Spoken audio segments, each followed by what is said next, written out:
అధ్యక్ష గౌరవ సభ్యులు పల్లా రాజేశ్వర రెడ్డి గారు మాట్లాడుతూ నియోజకవర్గానికి 4.5 లక్షల ఇళ్ళు ఇస్తా అని చెప్పారు. కానీ మీరు చెప్పిందే నేను చెప్తా ఉన్నానండి. మీరు చెప్పిందే నేను చెప్తా ఉన్నాను. మీరు అన్నారు, కావాలంటే ఒకసారి రికార్డ్ చూసుకోండి. నియోజకవర్గానికి 4.5 లక్షల ఇళ్ళు ఎక్కడ ఉంటాయి అధ్యక్ష? నియోజకవర్గానికి మొత్తం ఉంటే 70,000 ఇళ్ళు 80,000 ఇళ్ళు ఉంటాయి మ్యాక్సిమం. నియోజకవర్గానికి 4.5 లక్షల ఇళ్ళు ఇస్తా అన్నారు, వీళ్ళు ఇయ్యలేదు. ఏం లెక్కలు అధ్యక్ష ఇవి? ఈ రకంగా సభని రాష్ట్రాన్ని తప్పుదోవ పట్టిస్తే ఎట్లా అధ్యక్ష? అధ్యక్ష వారు చెప్పిందే నేను చెప్తున్నాను అధ్యక్ష. అట్లాగే ఫ్లోలో సార్ అధ్యక్ష అది రికార్డులో పోయింది కాబట్టి నేను ఆ రికార్డు సెటరేట్ చేయాలి.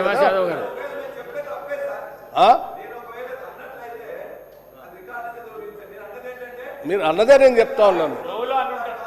మీరు దేంట్లో అన్నా ఉద్దేశపూర్వకంగా అన్నా, మీరు కావాలని అన్నా, లేకపోతే ఫ్లో అన్నా సరే, అది వేరే విషయం. కానీ దాన్ని అయితే సెటరేట్ చేయాలి కదా అధ్యక్ష. అట్లా లేదు. అట్లాగే బిల్లులకు సంబంధించి కూడా చెప్తా ఉన్నాను. మా హౌసింగ్ మంత్రి గారు నియోజకవర్గానికి 3,500 ఇళ్ళు లెక్కను 4.5 లక్షల ఇళ్ళు శాంక్షన్ చేస్తున్నామని చెప్పారు. దాని ప్రకారం రాష్ట్రంలో ఉన్నటువంటి శాసనసభ్యుల్ని, అధికారుల్ని, జిల్లా అధికార యంత్రాంగాన్ని, హౌసింగ్ శాఖని ఒకటి కాదు రెండు కాదు అనేక సార్లు సమావేశాలు పెట్టి అర్హత కలిగినటువంటి వాళ్ళందరి చేత నియోజకవర్గంలో 3,500 ఇళ్ళు శాంక్షన్ చేపించడం మీరు ఇవ్వండి, శాంక్షన్ చేస్తాం. దానికి ఎన్ని వేల కోట్ల రూపాయలైనా సరే పేదవాళ్ళ కోసం ఖర్చు పెట్టడానికి సిద్ధంగా ఉన్నామని చెప్పి అనేక సందర్భాలు సభలో చెప్పారు అధ్యక్ష. చెప్పటమే కాదు అధ్యక్ష, వాళ్ళలాగా మాయమాటలు చెప్పి భ్రమలు కల్పించి డబుల్ బెడ్రూమ్ ఇల్లు కట్టిస్తామని చెప్పి మాటలు చెప్పి ఓట్లు అడిగి 10 సంవత్సరాలు అధికారంలో ఉండి ఏ పేదవాడికి డబుల్ బెడ్రూమ్ ఇల్లు కట్టి ఇవ్వకుండా గాలికి వదిలేసిపోయినటువంటి ప్రభుత్వం కాదు అధ్యక్ష ఇది. వారు చాలా నిక్కచ్చిగా హౌసింగ్ శాఖ మార్చిన నిక్కచ్చిగా దాని మీద రివ్యూ చేస్తూ నెలకొకసారి కాదు అధ్యక్ష, బిల్లులు వారానికి ఒకసారి బిల్లులు రిలీజ్ చేపిస్తా ఉన్నారు. వారానికి ఒకసారి అధ్యక్ష బిల్లులు. మీరు కట్టండి, బిల్లు పెట్టండి, వారానికి నేను ఇప్పించే బాధ్యతని పదే చెప్తూ రాష్ట్ర వ్యాప్తంగా చేస్తూ ఉన్నారు అధ్యక్ష.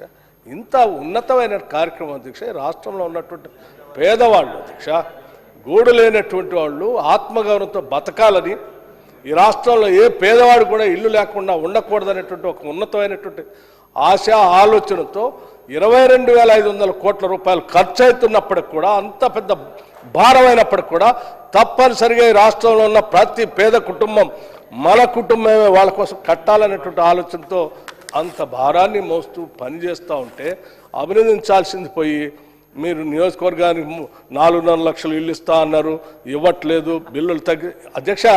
బిల్లులు వారు శాంక్షన్ చేసిన దగ్గర నుంచి పదే అధికారులతో రివ్యూ చేసుకుంటూ ఎంత బిల్లులు వస్తే అంత బిల్లులు ఇచ్చుకుంటూ వచ్చారు. మొత్తంగా 5,000 చిల్లర పైబడి బిల్లులు ఈరోజు క్లియర్ చేశారు సంవత్సరానికి. ఈ సంవత్సరం ఎన్ని వేల కోట్లు అవసరమైతే అన్ని వేల కోట్లు రిలీజ్ చేసుకుంటూ వచ్చిన తర్వాత ఒక అంచనాకు వచ్చి మొత్తంగా ఉరుకులు పెట్టిస్తే కూడా 5,500-6,000 కోట్లు దాటట్లేదు. కాబట్టి దానికి సరిపోయేంత పెట్టాం. పెట్టటమే కాదు, మళ్ళీ రివ్యూ చేసుకుంటూ వారానికి ఒకసారి బిల్లులు ఇచ్చుకుంటూ ఇంకా పెరిగితే కూడా ఇంకొక దగ్గర నుంచి ఎక్కడి నుంచి అయినా అడ్జస్ట్ చేసి ఆ బిల్లులు ఇవ్వడానికి సిద్ధంగా ఉన్నామని చెప్పి నిన్న బడ్జెట్ సమావేశంలో రిప్లై చెప్పేటప్పుడు చాలా స్పష్టంగా ఈ గౌరవ సభలో ఉన్నటువంటి సభ్యులందరికీ దురదృష్టవశాత్తు అధ్యక్ష మీరు వినటానికి సిద్ధంగా లేరు. సభ వదిలిపెట్టి పారిపోయారు.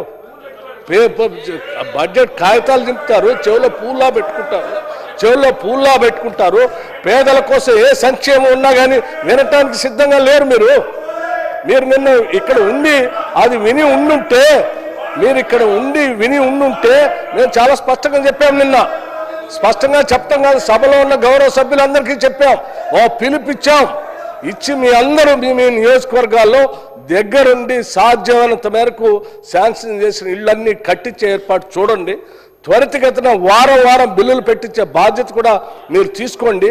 ఆ వచ్చే బిల్లులు క్లియర్ చేయడానికి ప్రభుత్వం సిద్ధంగా ఉందని అంత స్పష్టంగా చెప్తే మీరు సభలో లేకుండా వాళ్ళ మాటలు వీళ్ళ మాటలు విని మీరు ప్రజల్ని భ్రమలో పుట్టించి వాళ్ళకి ఏమి చేయకుండా ఉంటే బాగుండని బలమైన కోరికని మనసులో పెట్టుకొని ఈరోజు ఇట్లా మాట్లాడుతూ ఉంటే ఇది కరెక్ట్ కాదు అధ్యక్ష.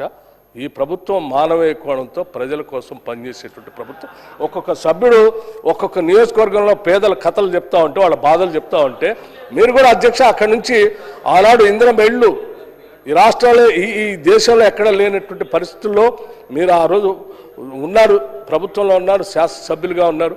ఆనాడు ఉమ్మడి రాష్ట్రంలో కాంగ్రెస్ ప్రభుత్వం ముఖ్యమంత్రిగా డాక్టర్ వైఎస్ రాజశేఖర రెడ్డి గారు మొదలుపెట్టినటువంటి సమయంలో ఇందిరమ్మ ఇళ్ళు అనేది అప్పటి వరకు రాష్ట్రంలో లక్షలాది గుడిసెలు ఉండే అధ్యక్ష. గుడిసె అనేదే లేకుండా చేయాలనేటువంటి ఉన్నతమైనటువంటి ఆశయంతో మొదలుపెట్టిన స్కీము. ఆ స్కీమ్ తర్వాత మళ్ళీ మీరు 10 సంవత్సరాలు మీరు అధికారంలోకి వస్తారు.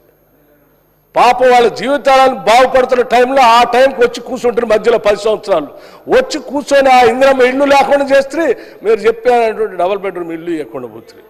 మళ్ళీ మేము వచ్చిన తర్వాతనే కదా అధ్యక్ష శ్రీనివాసరెడ్డి గారు, పొంగులేటి శ్రీనివాసరెడ్డి గారు మళ్ళీ ఆయన హౌసింగ్ శాఖ మంత్రి అయిన తర్వాత ముఖ్యమంత్రి గారు క్యాబినెట్ అంతా కూర్చొని 10 సంవత్సరాలు పాపం అన్యాయం అయిపోయారు పేదవాళ్ళు. మనం చేద్దాం వాళ్ళకి. ఒక్క గది ఇల్లు కాదు అధ్యక్ష, 5 లక్షల రూపాయలతో 5 లక్షల రూపాయలతో మేము ఇల్లు ఇస్తాము. దానికోసం ఎన్ని వేల కోట్లైన ఖర్చు చేస్తామంటే ఆ కాగితాలు చెప్తారా అధ్యక్ష వీళ్ళు? పేదలకు ఇచ్చే ఇళ్ళకి చెప్పినటువంటి కాగితాలు చెప్తారా అధ్యక్ష వీళ్ళు? ఆ కాగితాలు చింపి చెవులో పెట్టుకొని పూల్లో పెట్టుకొని పోతారు. వీళ్ళకి అధ్యక్ష పేదల పట్ల ఉన్నటువంటి నిబద్ధత, ఇంకా వాళ్ళ లెక్కల గురించి మాట్లాడుతున్నారు. ఇది కరెక్ట్ కాదు అధ్యక్ష. దయచేసి సభ్యులు చెప్పిన అన్నీ మా మంత్రి గారు మానవ కోణంతో ఆలోచన చేస్తూ ఉన్నారు.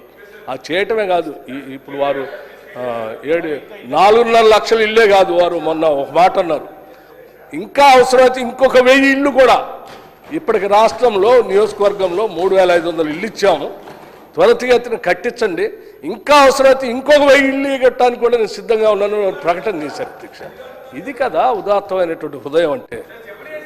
చెప్పిన మాటలు విని అలసిపోయాం అధ్యక్ష. ఇది కరెక్ట్ కాదు. శ్రీ ధన్పాల్ సూర్యనారాయణ. ధన్యవాదాలు అధ్యక్ష. మా నిజామాబాద్ నియోజకవర్గ ఇస్తాను సీనన్న